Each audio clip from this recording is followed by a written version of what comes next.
Geico asks, how would you love a chance to save some money on insurance?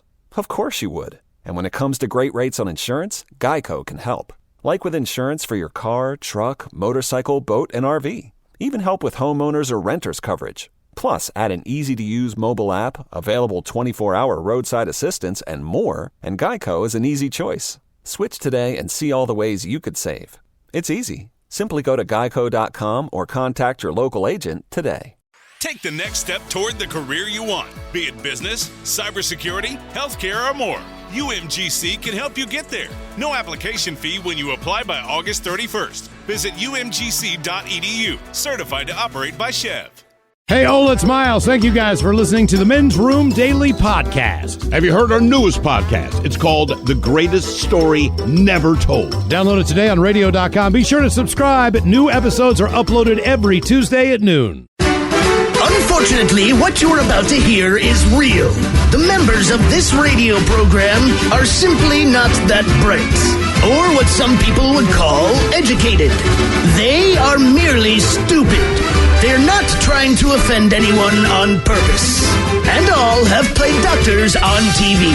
You have been warned and are cordially invited to join the party. This is the Men's Room. Forget it, man, and get with the countdown. Get with the countdown. Shake this square world and blast off for Kicksville. The trippers, the grasshoppers, the hip ones, all gathered in secrecy and flying high as a kite. This is the Men's Room with Miles and Thrill. You know what they say, shake your radio more than 3 times, and you're playing with it. You're listening to the Men's Room. And away we go. Welcome to Season 16, Episode number 3,460. Along with Steve the Thrill Hill, the Ted Smith, and Mike Hawk. And you are the Men's Room. On tap today, Ryan Castle joins us once again to sit and spin along with Mike Squires of Loaded and Couch Riffs podcast fame. Today we get 10 Couch Riff quarantine covers, which are awesome, by the way. We will play Profile This, plus headlines, a Men's Room shout of the day, fundable listener emails, and everyone's favorite TV time with Tate. Clack. You're gonna die. All right, here we go. Florida woman offers lap dances and sex before asking cops if they wanted to bang. Meanwhile, a couple apologizes for being in a public park when the woman offered the man up some tang.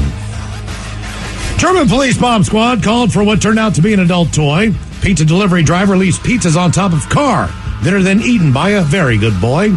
And a woman sues the Bagel Bites pizza franchise, saying that that's not sauce, and that's not a bagel, and that's not cheese. That's all coming on today's very special episode of The Men's Room. And now, here's the question. Hola, bitches. Good day to you and yours. All right, on yesterday's show, during our random questions, we asked about how you see your teachers now that you're older, wiser, and you can look back. Well, the inspiration for that particular question, it involved a kindergarten teacher in Virginia who was busted for having cocaine in her desk at the school. The crazy thing is, she was arrested while the kids were at recess. That's got to be a weird explanation. Now, apparently, cocaine is all the rage among school teachers that want to sling drugs. At a high school, an art teacher at a high school in Indiana, he was arrested on coke possession because a bag of blow fell out of his pocket in the parking lot. A parent saw it, picked it up, realized what it was, reported him to the school. But not to be outdone, a teacher in North Carolina. You want your drugs? How about this guy?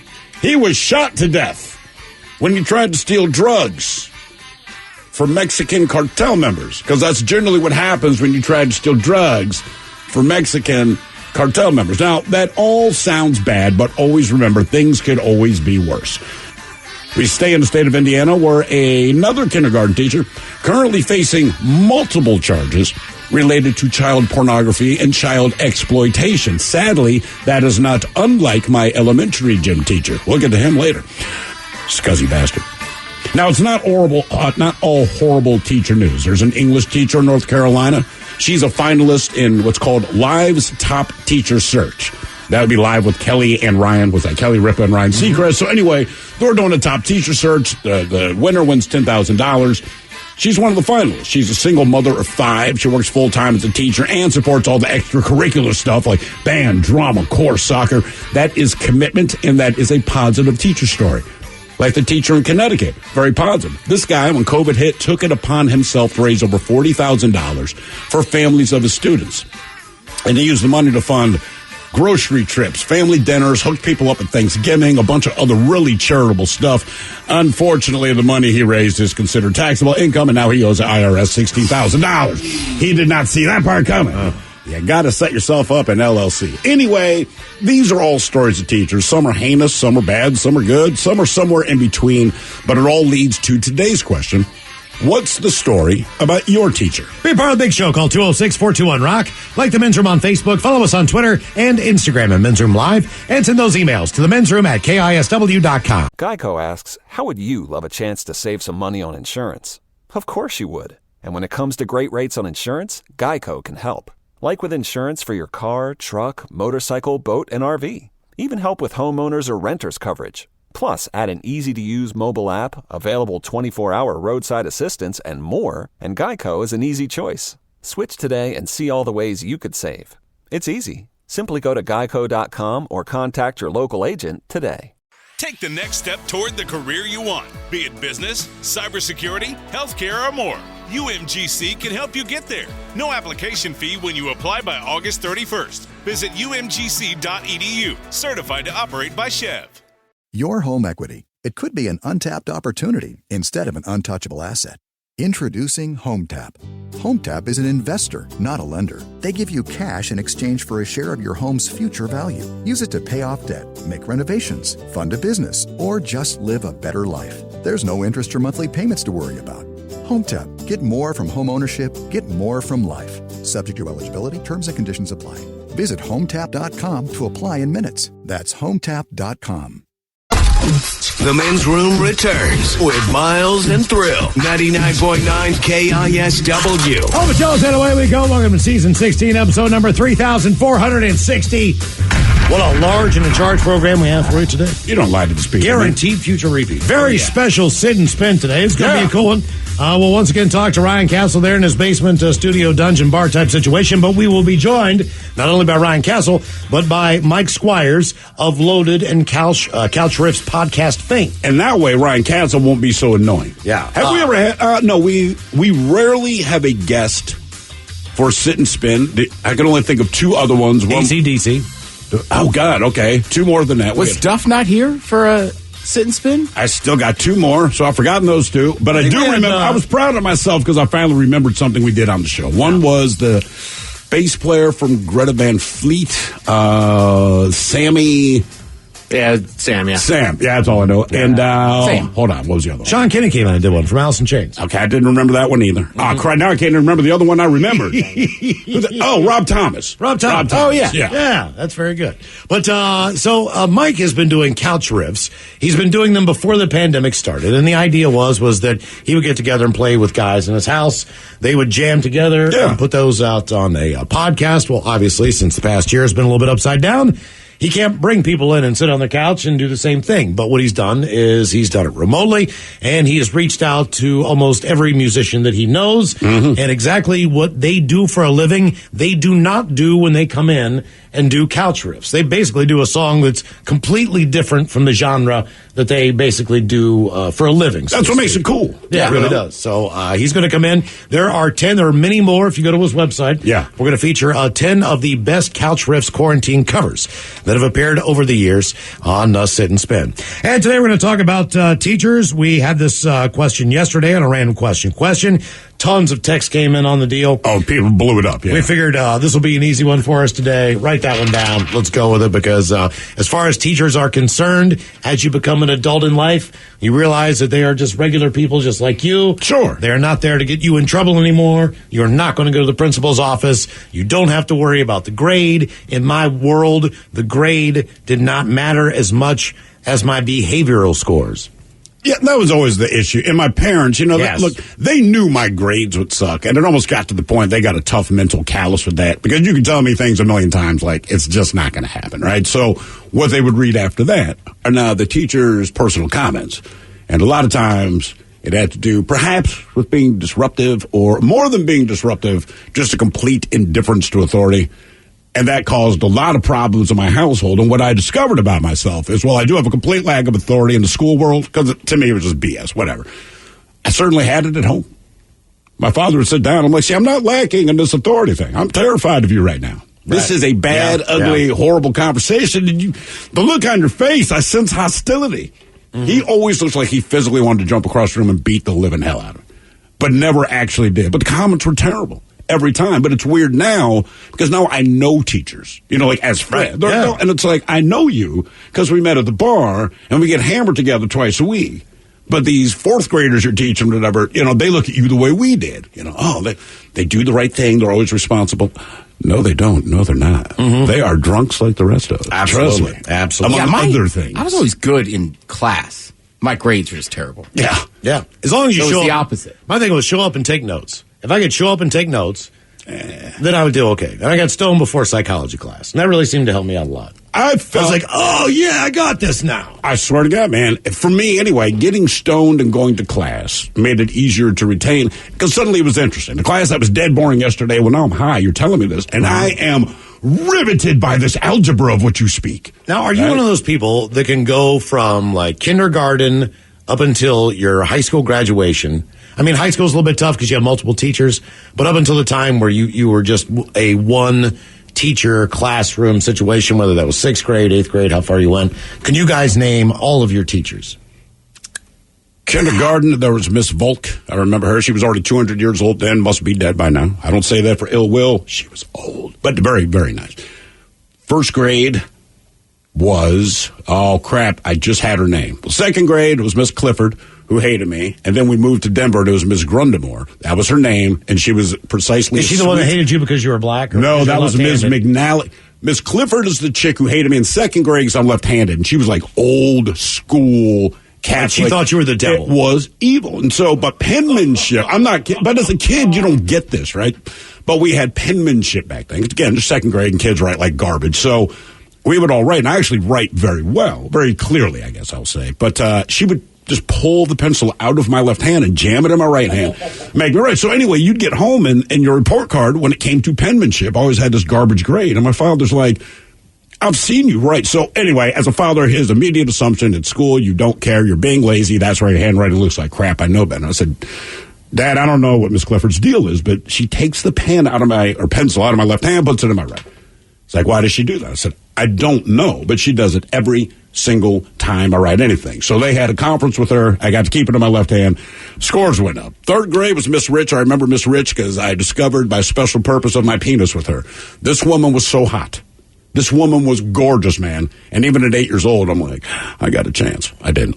4th grade was Miss Allie. She was all right. Looking back, she was old, but I can tell now looking back, she was close to retirement. Right? Because you could tell she used to be a strict teacher, but by the time I was there, she was kind of like, yeah, kids are kids. Let them do whatever. 5th grade, Miss Buckowitz. She hated me. I hated her. And again, she was as sweet as her name. 6th grade, you're going to laugh at his name. Everybody did, but he was the coolest teacher ever. Looking back, I guarantee brother smoked a lot of weed. That was Mr. Daria. And look, he survived elementary school with that last name, but dude was so cool. But again, looking back, like, I think he was high all the time. And then 7th grade, Miss McNally, who hated me because I was black. Like, I can't do anything about it, player. That's just how this is going to play out. And I get lost there. Okay, that's not bad. That just I can't believe I think it depends on your, like I went to a Catholic school, right? So I had, Miss Buttkiss, kindergarten. For real. Miss Nolan. Yeah, and she had a daughter, Emily Buttkiss. Oh, really? Then Miss Nolan, Miss Brennan. Like, I remember most of them. I had Mr. Gillespie when I was in 8th grade. What did you hate? Or what teacher do you believe hated you? Even looking back, like, no, we had Miss Corning.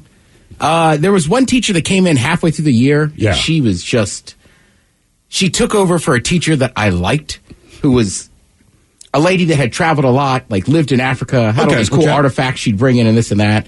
And then she left, and they brought in, you think Catholic school evil teacher. Oh, yeah. Ooh, that lady. Okay. Same kind of thing, right? Like, I don't know how to explain it. Like, I don't know. Nowadays, you'd have different medicines or whatever. But basically, she just hated the fact I was a terrible test taker. Okay. And then kind of made it worse.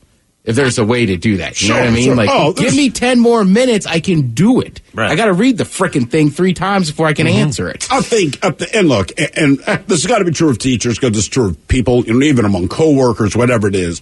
There's just some people you don't like. And you can say kids are kids, and kids are kids. When kids get to about 8, 9 years old, the truth of their personalities there, they're still kids, so they're still a moron and ask ridiculous questions, but you get a sense. And even as an adult, I'll see some kids at the school, and I'm like, I will never like you. And it's nothing you've done. You're just the kind of person who's going to grow up to be the kind of person I'm not going to like. And that's perfectly okay. But I'm convinced certain teachers quietly try to sabotage certain students. They just don't frickin' like them. And it's not necessarily that the kid is disruptive or anything like that. Just like, I don't like that Smith that sits in the third row. Right. Look, it happens with coaches, too. Sure, I've had a ton of absolutely. sports, but there's definitely a couple coaches I remember, and it doesn't make them bad coaches. It's not, they just don't They like you. They don't like you. Same with the boss. Same with work. Everything. You know what I mean? Like, right? it's just life. And so it's a pretty good representation of what's to come. But you always want to tell the kids like that. You're probably right. The teacher probably doesn't like you. So what? We start here in Virginia, where a kindergarten teacher in Virginia has been arrested while her students were at recess after a substance suspected to be cocaine was found in her desk.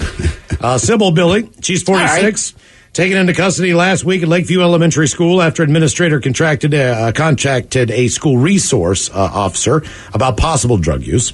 Officer then spoke with Billy, found what appeared to be cocaine in her classroom desk. Hey, kids! We are continuing to cooperate with the Colonial Heights Police Department during the investigation. She was booked on felony possession of cocaine. She is being held without bond until her next court date on June the 2nd. Damn. Wow. So she's going to be in there for a while. That is in Virginia. What's funny, though, is, man, the students and the parents of the students are like, we love her. Seriously, don't look at people make sense. We don't care that she was on blow. We don't care if she was doing blow at the school. We really liked her. Look, this doesn't make it okay, but that seems like a weird drug to want to be teaching on. Right? Like, No. being stoned, I can fathom. But here's the other thing. I'm like, man, what if she just had like a crazy night and was like, screw it, I got to bring some of mama's medicine in. If she calls it mama's medicine, she got a bigger problem. I'm saying, if you had to pick a drug to be on and then be a school teacher, if I'm doing kindergarten, just from what I've seen of little kids and the boundless energy, I think cocaine's the way to go. Right, I can just match it because they never stop. You know what I mean? But at no point am I like, just settle down. I'm raring to go too. You can stand a level. If I'm teaching science in high school, I'm stoned, man. I'm just smoking weed. Like, look, I know you don't care. 2% of you are going to retain this, but I'm going to make it as interesting as I can. Mm-hmm.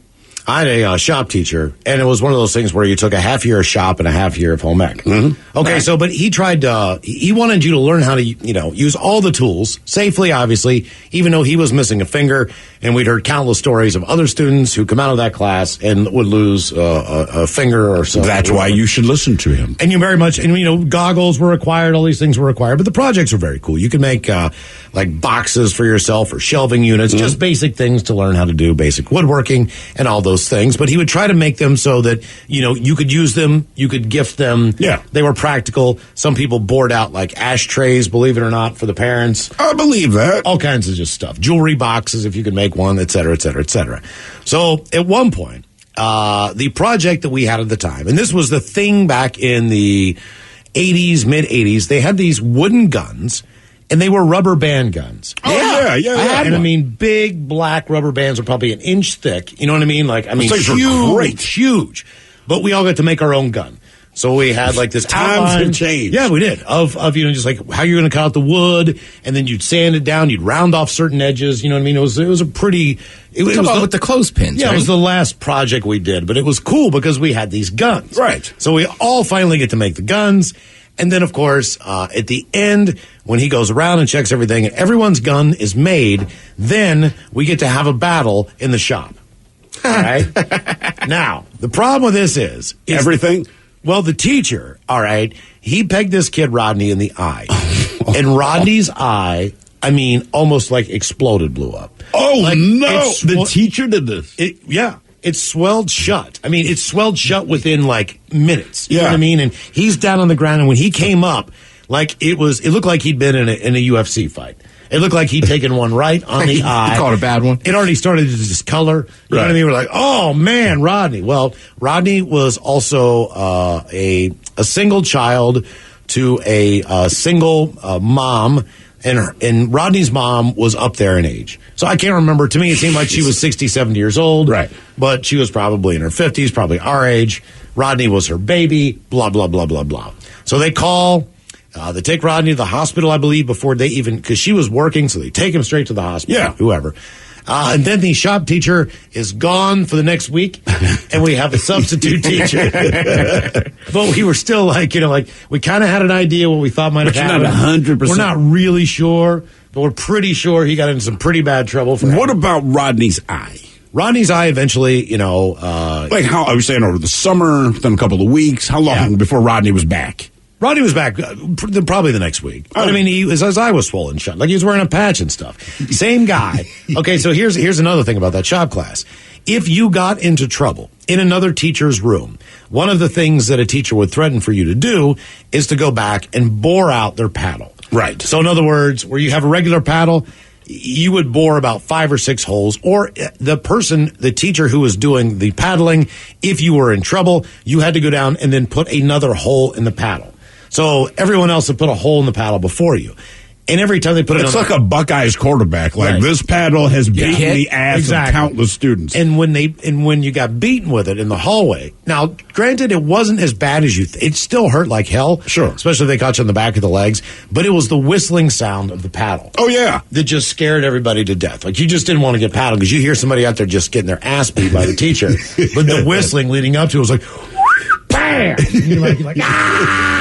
And you're like, oh, man. But it was the time that the person had to go down, bore the hole. Think about it. Bring the paddle back, then get taken out into the hallway. And I think about that now. And I'm like, man, this is like 8th grade. This is like 1986. Yeah. It's not that long ago. You know what I mean? But you used to be able to beat the hell out of the kid. I mean, not beat the hell out of you, but kind of rough you up. My question would be this. Did you ever get a ring to the back of your head, to the top of your head? Oh, we had 2 teachers that would do that. Snap a hand off on the top of your head with a big ass, like Italian or Greek ring. Do you think that teacher satisfaction was considerably higher then?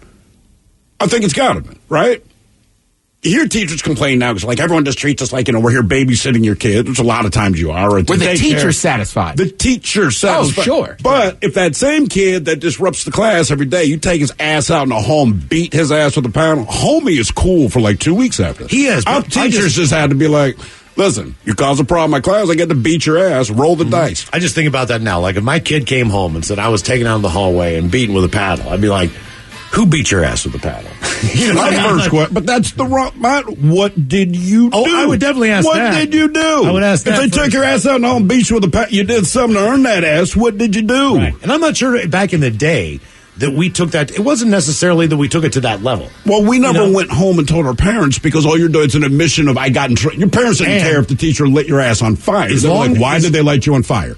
All you're trying to do is not get to the principal. Right. At this point in time. So if the teacher paddles you, then it's not going to get any farther past that. Because teachers don't call home. Principals do. Yeah. So if you can avoid the principal, your parents don't have to know about this. You don't have to get your ass beating. beaten again. Right. So you're saving 2 ass beatings. Who do you want to beat your ass? Your parents or the teacher? Or both. Right. What is the story about your teacher? 206-421-ROCK. Geico asks, how would you love a chance to save some money on insurance? Of course you would. And when it comes to great rates on insurance, Geico can help. Like with insurance for your car, truck, motorcycle, boat, and RV. Even help with homeowners or renters coverage. Plus, add an easy-to-use mobile app, available 24-hour roadside assistance, and more, and Geico is an easy choice. Switch today and see all the ways you could save. It's easy. Simply go to geico.com or contact your local agent today.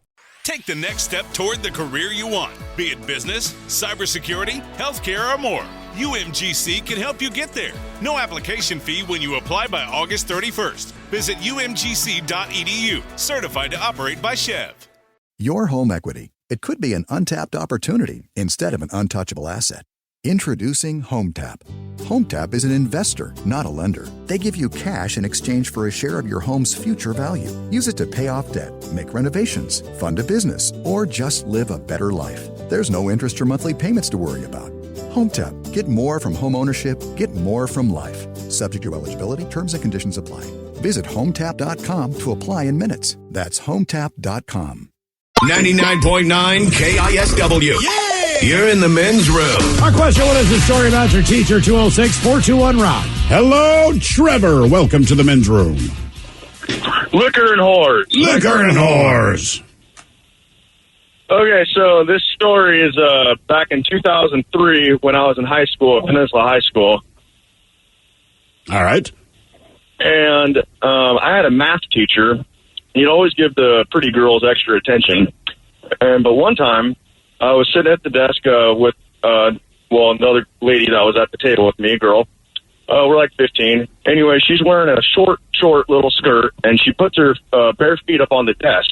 Well, the math teacher, he comes around the corner. He sees that, and his eyes are just lit up.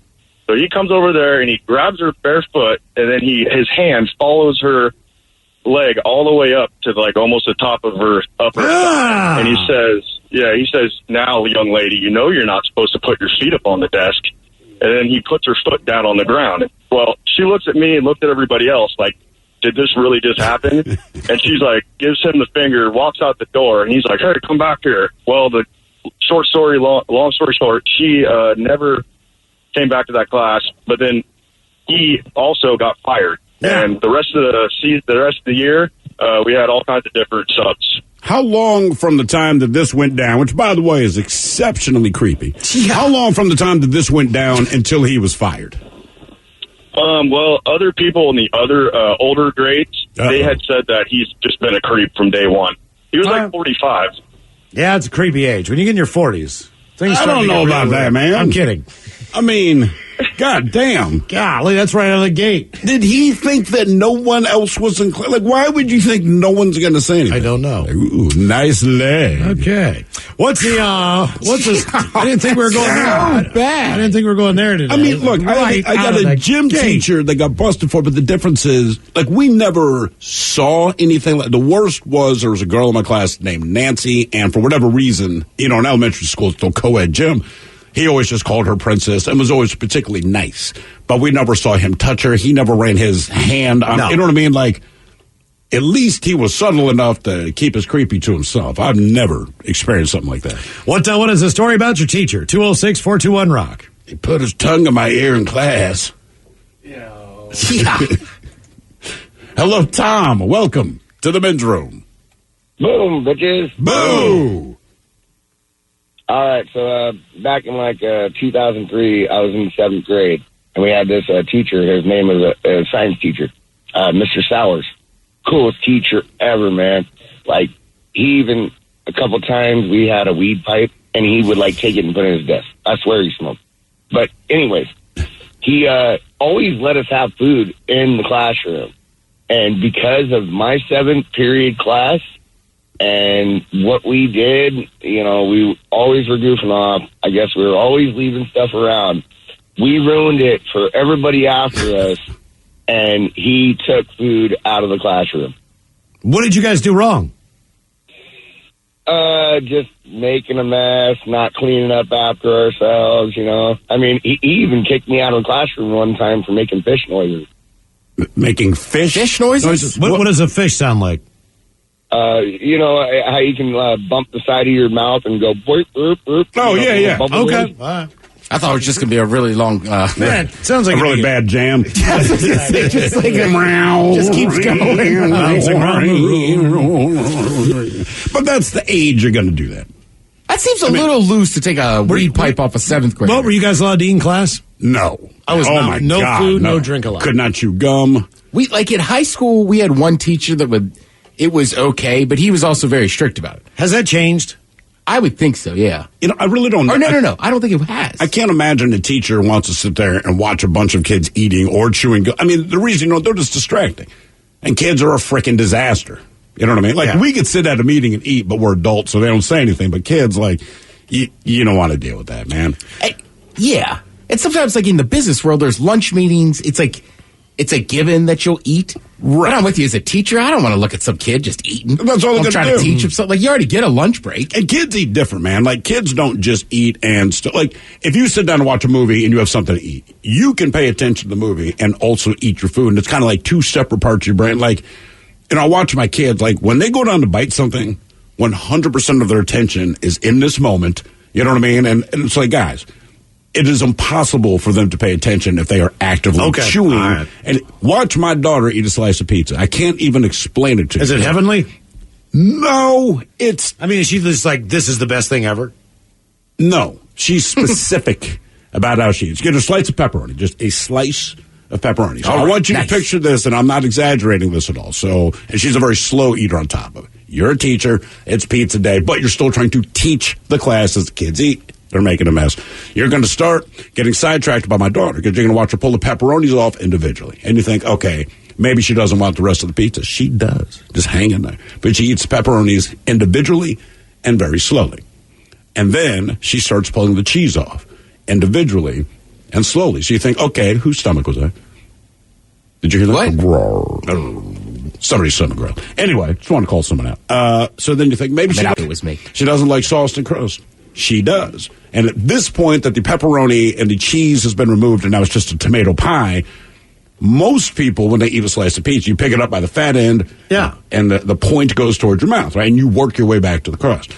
She does that, but it's now upside down. I have no idea how this started. So here's a slice of pizza. Mm-hmm. She now has it upside down in her hand, and you're waiting for the sauce to come pouring off, but somehow it has not yet. And she eats it that way, but the thing's folding in. And this is like a 20-minute process, and this is one slice of pizza. Does it drive you crazy when you're watching it? I don't know, because I kind of tuned it out now. Yeah. You drive me nuts. I don't care who it is. My kid. But no, we can't do it. What is happening? But we don't get pizza out anymore. Because you don't want to be embarrassed. No, it's not that. I don't care. Look, kids are kids, man. I forgive them. How old is she? She is 10. I forgive kids for being kids. The problem, I don't have time. Right, everyone got 2 slices of pizza, right? Everyone's done with both slices of pizza. We're thinking about dessert. I'm on my 3rd beer. Now I'm thinking about getting a shot, even though the kid... And she's halfway done with the first slice. It's like, Jesus Christ, man. So it just takes too long, and she eats weird. What's the story about your teacher? 206-421-ROCK. I was going to say, the other thing with food in the class is, I don't know why, but when you ask that question, I just feel like in grade school, like in high school, it's a little bit different, but in grade school, like if somebody brought in cupcakes because it was their birthday... Seems like once you start eating the cupcake, like chaos ensued. Right. The class is basically over. Because teachers even said, like, Ted brought in cupcakes for his birthday, and it's like, no, wait. Right. We'll do it, and they'll say, like at 11:45, like, and from 11:45 to noon, it does not matter what you had on the docket. They're going to eat cupcakes and nothing else happens. Look at our meetings, right? When you had meetings, the whole staff was here, then you're going to get lunch afterwards, right? But that last 5 minutes, it's like, Jesus Christ, can we eat? Mm-hmm. Well, that's and then what once we get our food, like, all right, let's just eat. Exactly. That's true. They'll have the food waiting, but they won't let anyone eat until after they're done talking. Yeah, chaos ensues. What is the story about your teacher? 206-421-ROCK. Right, outside of a restaurant, you generally just don't look at other people when they're eating. You know what I mean? Yeah, that's a good point. Like especially if you're not eating. Right, even if we were all watching sports at somebody's house, right? Chances are we're probably sitting around a couch or something. Right. Like I would just sit here and like eat my pizza. Like, how are you, Miles? Right, exactly. Watch me eat. Right, like we're not going to take a bite up next. Hello, Brian. Welcome to the men's room. Hola. So I'm old, like some of you all. This was back in the 70s in Arizona when I went to school. And we had a camp, and it was like in the desert. And me and one of my friends, Hunter, had found a shoebox. And we were out on a trail, and we thought, let's collect scorpions. So we lifted up rocks. We collected about 6 or 7 scorpions in our shoebox. Hey, quick question. Just as a non-scorpion collecting person who has not lived in the desert, what is the proper technique for picking one up without getting stung? On a stick. Okay, all right. Seems safe. A bigger stick and just scooped them into the shoebox, and we didn't know what we were doing either. But so my teacher, Mrs. Pfeiffer, walked up to us and says, "What do you guys got in the shoebox?" "Nothing." "I need to see in the shoebox." "No, you don't want to see in the shoebox." So she made us open the shoebox, and we had 6 or 7 little scorpions in the shoebox. So from that moment on, it was like an overnight camp. So we got there like Monday morning, we left Tuesday afternoon, and that was like Monday midday at lunch. So from that moment on, neither me or Hunter were allowed to be more than 3 feet away from Mrs. Pfeiffer for the entire duration. That's probably a pretty good rule. Because what's next? When we Rattlesnakes? went to our boys' camp, boys' cabin when we got to sleep with the boys. But that was it. Okay. Yeah, I don't blame her. The shoebox full of scorpions. Dude, scorpion, if you put them in a box, did they fight each other? You just open the lid and there they are. We only had them for about 10 minutes worth. We really didn't get that far. And then she asked us, what are you going to do with those? And we both looked at each other. I don't know. Hadn't thought that far in advance. No, we're 9-year-old, 10-year-old kids. Yeah. The weird thing about those overnight trips that I remember was that obviously your teacher's going to accompany you on something, but there are typically maybe 2 or 3 adult chaperones. Mm-hmm. And if you took every single member of your class and you took their parents, and you took the worst of that lot, okay, those would be the ones that volunteered to chaperone. So, like, when you would go, like, to D.C. or whatever, stay in a hotel or whatever, and we would have a parent take care of, like, 3 or 4 rooms or a floor, whatever the deal was, it was always just, like, the kid who was the way he was because his parent was just such a downer. And, like, you could just, of course, be the worst house to live in. You know what I'm saying? And that was the person who was kind of making the rules that just sucked. If in the time that I still did that stuff in school, if either of my parents had even volunteered to do it, I would have pleaded with them not to. You know what I mean? Oh, yeah. Like, please don't go on this trip, because, look, anytime you're going on a trip and you're getting away, your significant other, your kids, your parents, whatever, like, part of it is you can be a little looser. Mm-hmm. You know what I mean? So whatever the kid version of Vegas is, that's what you're looking to do. And it doesn't matter what the trip's about. Like, oh, we're spending the night. You're looking to get into some kind of trouble, right? But if your parents are there, the person they're watching more than anyone is you. And that was a problem. Like, I do remember one hotel in particular. It was an older hotel that we stayed at. And, once curfew hit, it was like 9 o'clock. You had to be in your room. You couldn't socialize with anybody or whatever. They were all adjoining rooms. So once we figured out, like, where does this door go? It's not a closet. You knock on the door and, like, hey, man, and you unlatch the other side, like, all right, game on. Like, we all just kind of, threw down. I think it depended on the night of the trip, too. Like, I'm just going back to, like, sports trips. Mm-hmm. Like, by the time I was a senior, like, whatever. And look, if it's the end of the trip, the coaches want to have fun that night, too. Of course. So whoever, like, was in charge that night, probably the lowest assistant would be like, just stay in the one frickin' room. Yeah, right. Exactly. I'm going to be out here till midnight. I don't want to hear it. I want to drink. Do not cause a problem. Mm-hmm. Right. And when you're that age, when you're a teenager or whatever, like, you forget how much fun you have in a room with, like, pizza and soda. God, man, that's all you need. What is the story about your teacher? 206-421-ROCK. Also, being the chaperone on a summer baseball team, not too bad. No. Helped out my brother a couple times. None of them were your kids, though. We would sit on the balcony and just wait. If somebody dared to try to sneak out, like, back in your room. Hey, look, I could only chaperone a kid's event if my kids were not involved. Honestly. So if they said, look, it's a grade, your kids are not, like, I would consider, like, I can do that, right? To scare the hell out of them, keep them in line. But with my kids, like, no, I'm going to ruin it for you. You're going to ruin it for me. We're going to hate each other by the end of this trip. That's how we work. Plus, I need a break. Right. And there's a chance for you to not be here. I'm telling you, the guys sense. I used to coach baseball with, you'd like it. Because, you got to be in the room by 10 p.m., right? So you're in, I don't know, whatever town you're in, but it's probably a motel. Mm-hmm. So you literally just get a cooler beer and you sit there. One of them walks out, you yell at him. Right. Yep. I can do that. Yeah. What is the story about your teacher? 206-421-ROCK. Hello, Dan. Welcome to the men's room. Hey, hola, bitches. How are you guys? Hola. So, 6th grade, I got in a lot of fights in grade school. And, I wasn't a bully. The teachers liked me because I only ever really got in fights with bullies. But I did get suspended a time or two.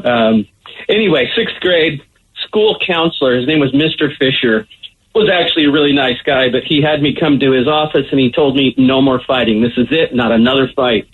It wasn't like a week later, I get in a fight on the playground, get sent back to Mr. Fisher's office. He grabbed me by the scruff of the neck and dragged me across the school to the gymnasium. There was a smaller gym that was the wrestling gym.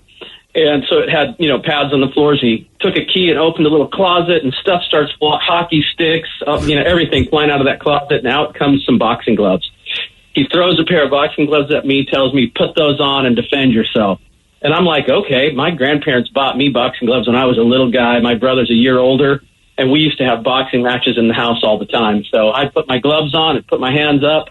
My grandpa was a bare-knuckle boxer in the 1920s. And Mr. Fisher came over, and I'm thinking he's just going to poke at me a couple of times. He hit me in the side of the head so damn hard that I cartwheeled onto those mats. And I got up and just had my hands next to my body thinking, what just happened? And he said, put your hands up. And I'm like, you're kidding me, right? So I put my hands up again, and he did it again. And this time I came up with giant crocodile tears in my eyes thinking, all right, my head is spinning from those punches. And this is in the 1970s, so it's a while ago. He didn't get fired or anything, but you can anyway, do that. He and I ended up being pretty close. I did a lot of counseling sessions with him about getting in fights, but this went on for like 5 minutes. It wasn't just 2 punches. He beat the living tar out of me. And then after he sat down, he said, let's talk about this now. I went home and told my parents, and they were like, well, good. Those are the days. Like, I don't have to worry about it now. We tried to tell you, you didn't listen, so your teacher beat you. I will say this though: the one way that could have gone sideways is if you're a child and you get your ass kicked by an adult, next time you see those bullies, like, oh, I can take your ass. Yeah. Well, it didn't change anything. I would say all the way through my senior year, my dad said that I was suspended 5 times in my senior year for fighting. My mom said it was 6. I honestly don't know, because over the years, there was never a semester that I wasn't. Why were you getting in so many fights? What was it about, girls, or was it just about like? No, it was always some jackass bully, being a jerk to somebody, and I would just say something that would make them turn to me, and I'd punch him. And honestly, kids aren't used to being punched. Well, that's a good thing. My grandpa taught us how to box when we were kids, because he was a bare-knuckle boxer professionally when he was a young man. So we knew how to fight. I wonder if your grandfather thought like kids were soft. Oh, they put gloves on now. Ooh, ah. Like, yeah. My grandfather and his twin brother, they bare-knuckle boxed in the Marines. They did it as kids. Like, they brought them down to D.C. to do, like, exhibitions. They were that good. Because they were good twins. enough. They were twins and they were kids. They're 9 years old. So do they fight each other for that kind of thing? Like, yeah, absolutely. They would do it for tips. So people would watch their boxing matches, and they would get paid in like a coffee can on the side. You know what, man? If somebody said, "I'll give you money to fight your brother," like, cool. Yeah, I never got paid for fighting my brother. No, this was like with gloves on. Yeah, I know. I'm just saying, like, you didn't get paid to fight Double R, and he's a goddamn giant. I barely got tickets. What is a story about your teacher? I remember that. I'm in the fight. I can't get a ticket, but we just don't have any more tickets available. What's a story about your teacher? 206-421-ROCK.